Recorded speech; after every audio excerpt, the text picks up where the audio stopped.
Hey, what's up guys? Welcome back to my channel. My name is David Hanlon, aka The Laptop Legend, and I apologize for not making a video in about a week. It's been pretty slow, and honestly, I've just been enjoying the time off from making videos.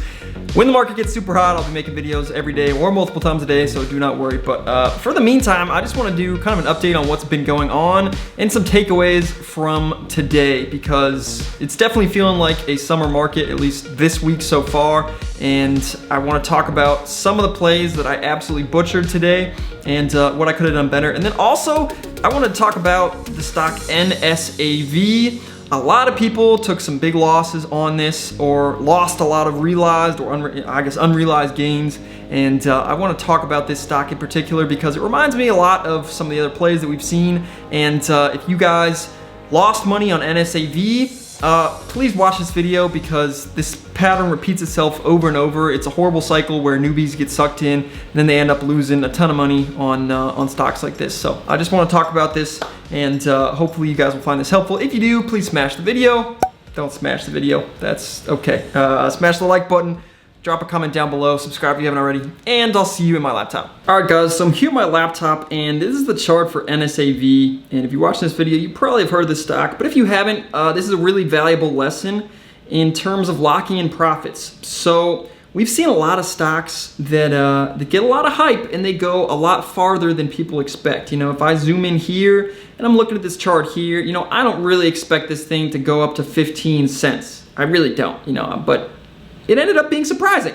It got a lot more hype than people expected. And there's people who bought below 1 cent, you know, in this sub-penny range, who are suddenly sitting on, you know, insane 2,000% returns.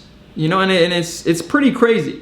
And because of that, I think there's a lot of people who really got sucked into the hype of this stock. And I really want to emphasize that if you want to be profitable in the stock market long term, you need to be buying stocks when people are ignoring them. You know, when people are ignoring them, and that's in terms of long-term swings or investments, if that makes sense. So for day trading, I like to trade stuff that has hype, etc. But there are people who are like legitimately invested long-term in a stock like NSAV.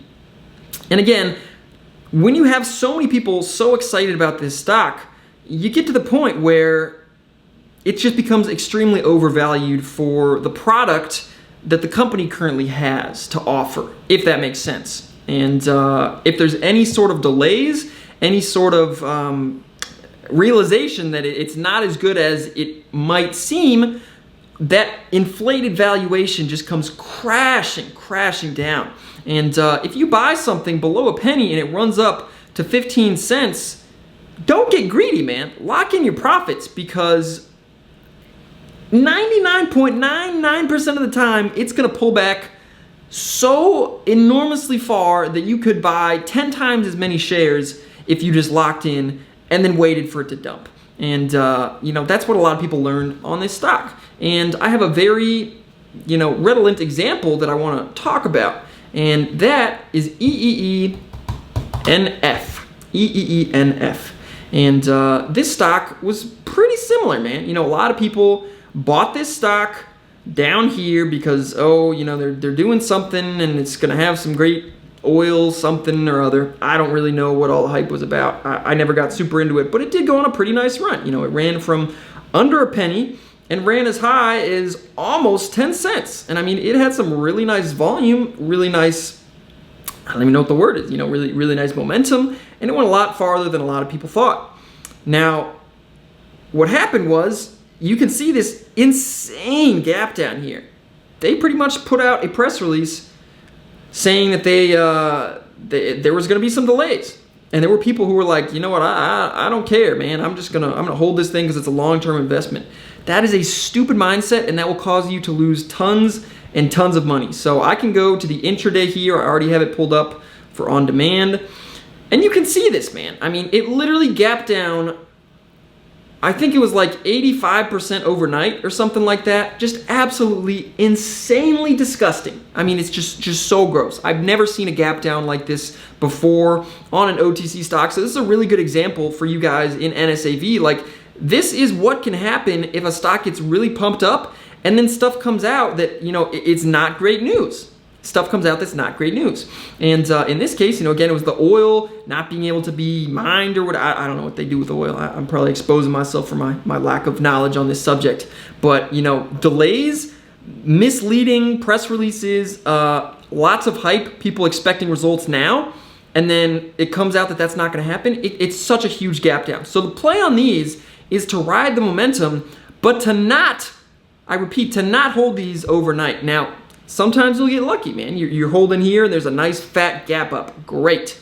You nailed it. But the risk is just so incredibly great on plays like this that you can really, really get screwed. And I just want to emphasize, guys, if you're watching this video and you lost on NSAV, this pattern replays over and over, and it is not, I repeat, it is not too late to change your ways. You can change your ways, start locking in gains, and start buying stocks, when people are not interested in them. You can load in huge size, and when people start to get interested in them, you can hold, and when everyone's talking about them, that's when you start selling. Now, the plays on this is when you see a massive gap down like this, it almost always bounces because there's a lot of idiot bag holders who are thinking, oh, this is a great new price that I'm going to get in at. And because of that, it has a really nice bounce at open. And this is EENF, it bounced about, if I'm not mistaken, from the low to the high, it bounced about 67%. About 67%. So that's a really nice bounce, man. I mean, straight up at open. And then it came back down, and it died. And, eventually it ground its way back up. If we go to the current day, it got up to 4 cents. So not quite up to 9 cents, but, it did grind up a little bit. But that's, that's months and months and months later. And I'd be surprised if it got back up to those levels. Maybe it can. But the point of the matter is, when you have companies that are misleading like this, it's not a good idea to keep holding for that long and just park your money in there. Now, in the case of NSAV, again, if you don't know why it gapped down, basically they were misleading with their press releases. The CEO is apparently a scammer. He's been called out by George Sharp, who exposes people like that. I'm not calling him a scammer myself. I'm just saying what George Sharp has said about this guy. If I go here, let me go to that in 1 second. I just want to talk about the ridiculous hype that gets behind this, and this is a good sign you should be selling. Now, if we go here, you can see all eyes on NSAV for tomorrow. We will see 15 cents at opening, 25 cents by the end of the day. Like, there's people who actually believe that. There we go, thinkorswim. There's people who actually believe that, and that was on this day that it dumped this much. So you think it dumps from 12 all the way down to 5? People were expecting it to open at 15 and go to 25 after a run from sub penny all the way up there. It's ridiculous. And when they talked about the delays, they basically said they would have a fully functioning crypto platform, and instead, what they put out was something that doesn't even show the right prices. People can't use it at all. They're going to have to delay it up to 90 days because they need to, I guess, work on some of the logistics of it. I mean, this is what happens. And the main play here is just a bounce play off of that, man. There's pretty decent risk reward when you get a gap down this huge, buying the bounce. And unfortunately, I chased a ton and could not get filled. I was trying to buy 125, couldn't get filled. Tried to buy 1.4, couldn't get filled. I finally got filled, 50,000 shares at 1.5 here, and I just sold it on this first pop. I sold it at 1.95. I top ticked that, and then it dumped, and I didn't rebuy it, and it ended up bouncing a lot higher. So I could have bought a lot more shares on that. I butchered this play horribly. But again, the main takeaway, guys, is when everyone is hyping it up, and you're getting people, saying, read this, guys, read this. This is just nuts. And you're getting people saying a $22 price target for 12 months. Are you serious, man? Are you serious? Like, I don't understand how people can actually believe that. If I go to otcmarkets.com and I put in NSAV and I go to security details, there are almost 6 billion outstanding shares. I take that times $22. That is a $130 billion market cap. Do people actually believe this?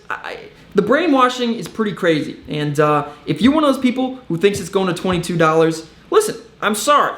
And if you're going to get offended by this, go ahead, drop some comments telling me that I'm an idiot because this thing is going to $22 a share and it's going to change you and your family's life. But if you actually want to learn how this works and you actually want to make money in the stock market, learn to recognize that these pump and dumps happen all the time.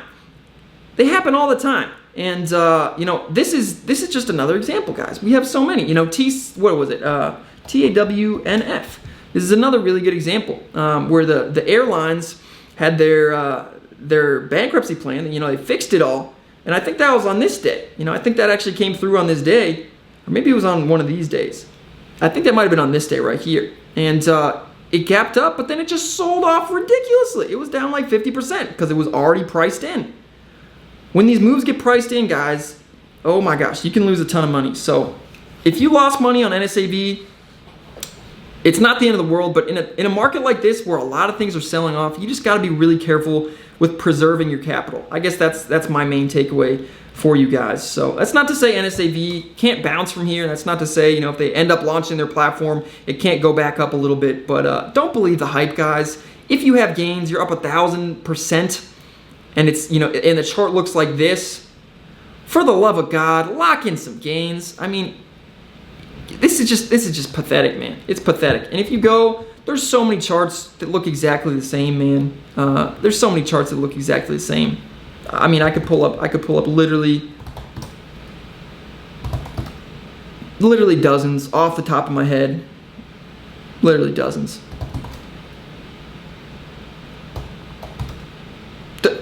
I mean, seriously, guys. When they pump up, you gotta lock in gains because they all come crashing back down one way or another.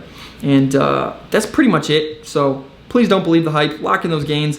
I mean, it's just a really slow market right now, guys. There's nothing super great. There was one good play today, and I had the awful luck of just messing it up because I was talking to my wife for like the 2 minutes that the press release came out in, and I looked at it, and by that time it was already too late, and it spiked up like 180% or something. So that was pretty annoying. But you know, it is what it is. TCEHY is still pretty nice for scalps, guys. Still pretty nice for scalps overall. It's probably gaps down tomorrow. It's gapped up 2 days in a row, so I would not be surprised to see this open back around this area, you know, like 60, 50 or something like that.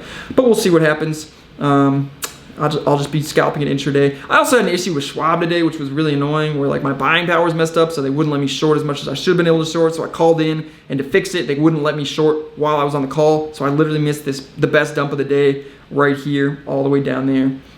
So I mean, I literally probably missed out on like $800 shorting just that one move, which is, I mean, I finished today only like 1,500 bucks.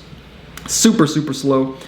But it is what it is, guys. You know, these times won't last forever. Slow times don't last forever. And when we get hot markets again, I'll be there to capitalize, and I'll be nailing 5 or 6 figure days again. So it should be epic. I'll see you guys in the next video.